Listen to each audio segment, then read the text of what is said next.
I had awesome parents who let me sleep in the living room on weekend nights when I was very young because my sister was a light sleeper and I could stay up till dawn.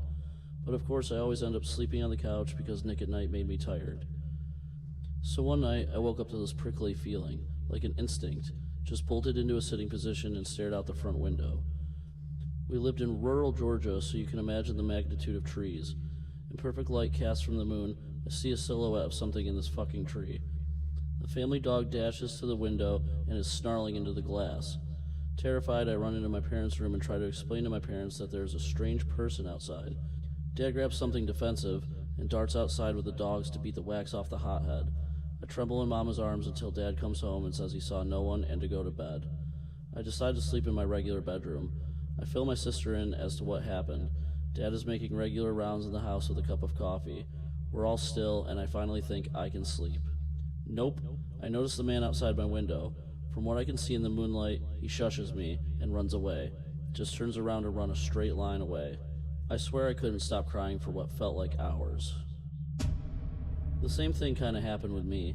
I was asleep in the living room and was suddenly awake, like wide awake. I hear my cat growling and looking over across the room, and I look over too, and see a big silhouette, faintly human-shaped. I couldn't see any eyes or anything, but I knew it was looking at me. I slowly sat up and leaned in closer to look at it, and it didn't move. I probably sat there for 10 minutes locked in eye contact with it, before a sudden feeling of peace washed over me, and I laid down and comfortably went to sleep. I woke up the next morning and saw nothing there that could make that shape. It is safe to say I don't sleep in the living room anymore. When I was a young child, I had the same dream every night for years about drowning when a huge wave swept over me and I sank to the bottom. Years later, I had a temp job delivering mail one summer during college. I saw this old lady sitting on a front porch waiting for me. When I got up there, she looked at me and said in a foreign accent, "You drowned when Oceania sank beneath the waves." Freaked me out. My house sits farther back in the lot than most other houses. It is a strange layout as well. The sidewalk runs the length of the living room and ends at the front porch, which lets into the living room. Large windows that do not open allow great light to get into the living room, but at the cost of no privacy. The rest of my family was on vacation, and having the house to myself, I decided I would get smashed. Well, I passed out on the couch in the living room at about 9, when I realized I was too scared to walk back to my room. The couch is right underneath these big windows. I woke up suddenly, not knowing why. I had a severe case of the chills, and I could not figure out why. Then the banging started. It came from right above me. I did not move, but I opened my eyes and looked up at the window. Someone was standing there pounding on the glass. Without moving, I looked at the cable box. It was around 3 in the morning. The banging continues. Then it stops suddenly, but I still did not move. Suddenly it commences again, coming from 2 different directions now. Someone is banging on the window and another person is banging on the front door. They kept doing it, would not go away.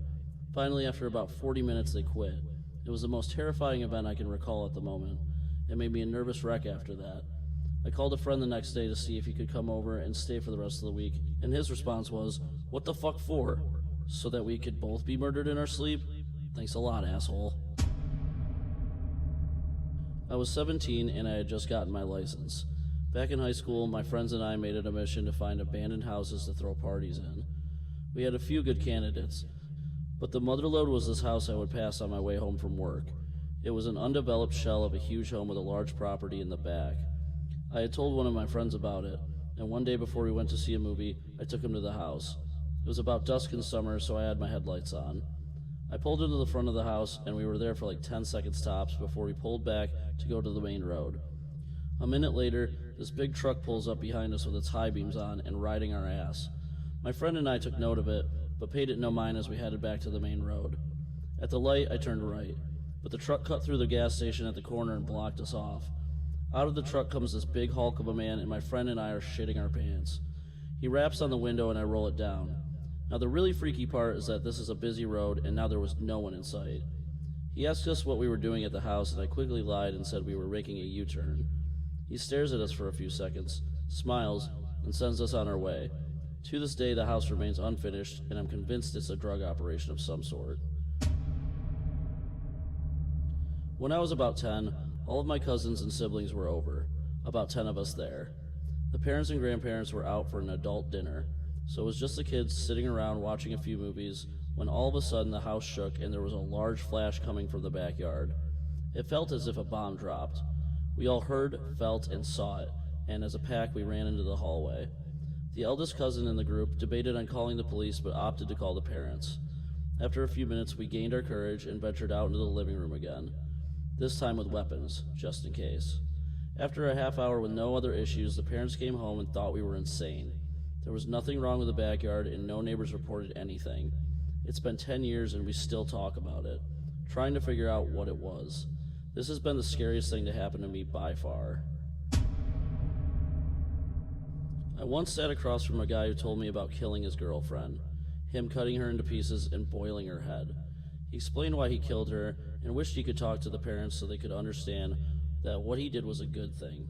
It wasn't. I sat with him for 45 minutes and as he went into detail, was the most surreal 45 minutes of my life. Source, worked in a max security mental health facility. Okay, so this happened to me last summer when I was back at my parents' house during the holidays. It was around 3 a.m. and I was in my room on my computer when I got a call from my sister.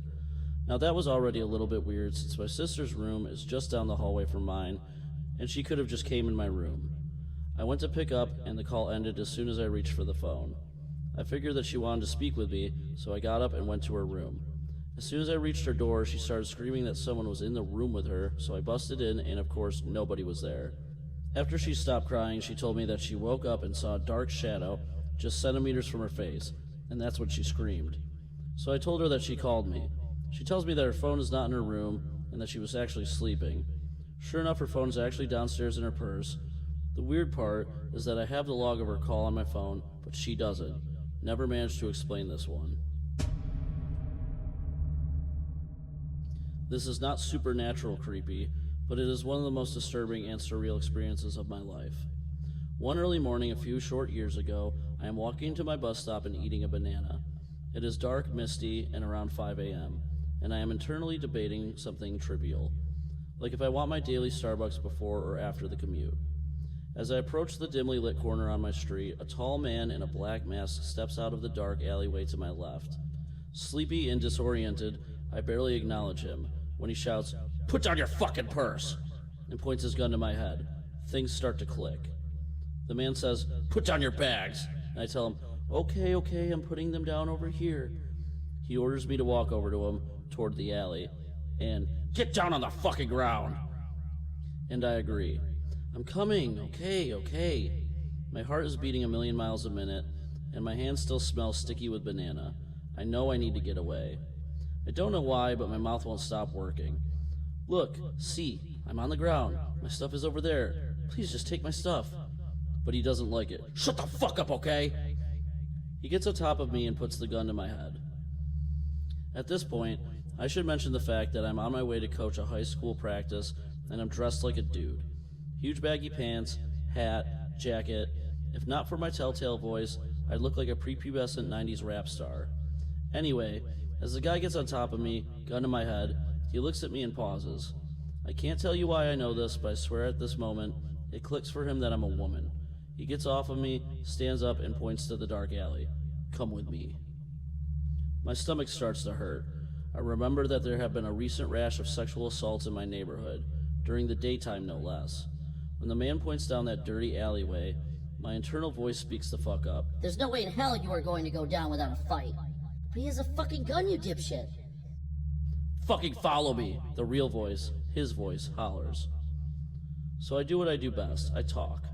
"I'm coming. I'm following you," I call out to him. And the man makes a crucial mistake. He believes me.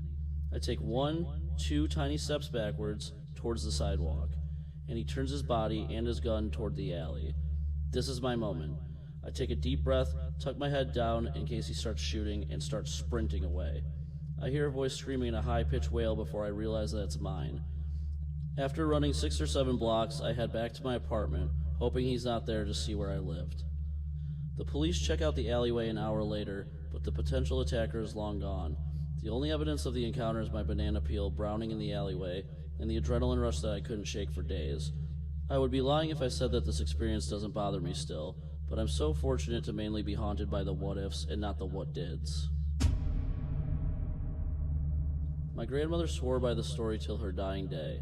It was during the war in London, and my dad was a baby. She was bombed out of her house and was staying with a friend. The friend had her set up in a room on the top floor. Anyway, she was taking my dad upstairs to bed when a figure materialized on the stairs telling her not to sleep in that room tonight. She noped back downstairs and told her friend that she and my dad were sleeping in the sitting room that night. Her friend was annoyed but agreed. That night, a bomb exploded near the house and the roof caved in, right on top of my dad's cot. He would have been killed.